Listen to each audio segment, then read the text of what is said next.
Hi everyone, welcome back to another video from Tech Basics. In this video, we are going to be showing you how to activate your Walmart credit card.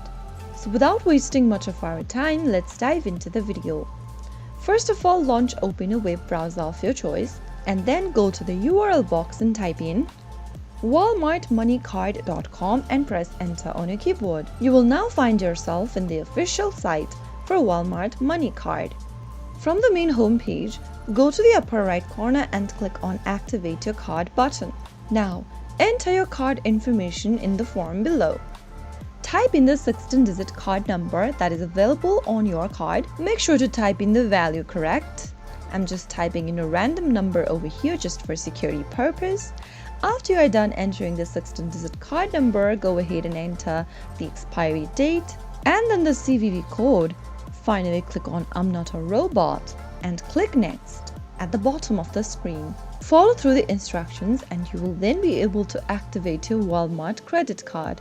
So that is how it's easily done. If you found the video to be helpful, go ahead and give us a thumbs up. Don't forget to subscribe to our channel by hitting the subscribe button. Press the notification bell so that you'll never miss another upcoming upload from us. I will be back again in the next video. Thank you for watching.